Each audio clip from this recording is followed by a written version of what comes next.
खेड तालुक्यातून पाण्याच्या बाबतीत एक मोठी आणि दिलासादायक बातमी समोर आली आहे। दमदार पावसामुळे तालुक्यातील 3 धरणे 100% भरली आहेत, तर आणखी 2 धरणांमध्ये जवळपास 80% पाणीसाठा झाला आहे। त्यामुळे पिण्याच्या पाण्यासोबत शेतीसाठी देखील मोठा दिलासा मिळाला आहे। नेमकी धरणांची स्थिती काय आहे पाहूयात आमचे प्रतिनिधी बाळू संदरे यांच्या ग्राउंड रिपोर्टमधून। नमस्कार, मी बाळू सनगर आणि आपण पाहताय माझे कोकण। कोकण म्हटलं की माझे कोकण तिथे असतं आणि आज आपण आहोत याच कोकणातून एक मान्सून अपडेट तुमच्यासमोर घेऊन येत आहोत।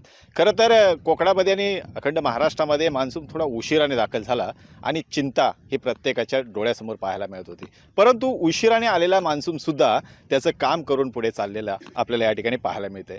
खरं तर रत्नागिरी जिल्ह्यातल्या खेड तालुक्यातल्या ह्या मुख्य धरणावरती आपण आहोत। जे धरण आहे नातूवाडीचं हे धरण आहे, ज्या धरणावरती अवलंबून असणारी खेड तालुक्यातील अनेक गावं, त्याचबरोबर खेड शहराला पाणी करणारे प्रामुख्याने हे धरण या धरणाकडे पाहिलं गेलं आणि हे धरण सातत्याने या खेड शहराला उपजीविकेच्या माध्यमातून पाणी पुरवठा करत असतं।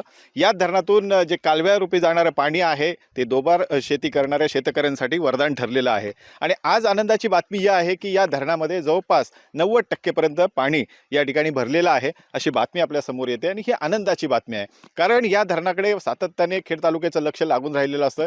हे धरण भरेल तर पुढच्या वर्षभर पाण्याचा प्रश्न मिटेल अशा प्रकारची स्थिती असते आणि आज जर पाहिलं तर या धरणामध्ये 90% पाणी हा साचलेला आपल्याला पाहायला मिळतोय। परंतु या पाण्याच्या बाबतीत आपण या ठिकाणी अधिकृतपणे जाणून घेणार आहोत की या धरणामध्ये नेमकं पाणी किती असायला हवंय आणि आता किती आहे ही परिस्थिती आता आपण जाणून घेणार आहोत। इथले असणारे उप अभियंता आपल्याबरोबर आहेत, त्यांना आपण विचारणार आहोत की या धरणाचं नेमकी स्थिती काय आहे। काय सांगाल साहेब, या आपल्या नातूवर्णाचं जे धरण आहे हे खेड तालुक्यासाठी मुख्य धरण म्हणून या धरणाकडे पाहिलं गेले, बाकीचे धरणं आहेत छोटी धरणं आहेत आणि हे धरण भरणं फार गरजेचं आहे आणि ते भरलेलं आता आम्हाला पाहायला मिळतंय।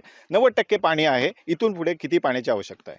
आता सध्याला सर 81 पण 90% भरलेला आहे, जो की आपल्याला अजून 18%च्या आसपास अजून भरणं बाकी आहे। आता पुढच्या 1 महिन्याच्या पावसामध्ये तो पण भरून जाईल आणि टोटल आपली जी कॅपॅसिटी आहे ती 27.30 दलगमी आहे, त्यातला आता 22.30 दलगमी पाणीसाठा आपल्याला झालेला आहे सध्याला। नक्कीच पाणीसाठा झालेला आहे, परंतु अजूनही काही पाणी साठ्याची आवश्यकता आहे। हा पाणीसाठा जर पाऊस अशाच प्रकारे चालू राहिला, अजूनही पावसाचे 2 महिने बाकी आहेत आणि जर असाच पाऊस चालू राहिला तर धरण 100% भरेल? हो, 100% भरेल। आता 2 महिन्यात अजून भरून जाईल 100%।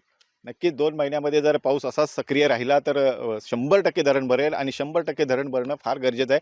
तरी देखील आज 80% पाणी आपल्याकडे साठा आहे, याचा अर्थ खऱ्या अर्थानं खेड शहराचा आणि खेड तालुक्यातली अनेक जी गावं आहेत जी या पाण्यावरती नळपाणी योजना असतील, या धरणातून जाणारं कालव्यारूपी जे पाणी आहे दुबार शेती करणाऱ्या शेतकऱ्यांसाठी ही आनंदाची बातमी आहे। आज आपण जर पाहिलं हे नातूनगर धरणावरती आहोत आणि त्याचबरोबर उर्वरित 3 जी छोटी छोटी धरणं आहेत ती देखील 100% भरण्याच्या स्थितीमध्ये आहेत, म्हणजेच खेड तालुक्याचा पाणी प्रश्न हा मिटलेला आहे। बाळू सनगरे, माझे कोकण, खेड, रत्नागिरी।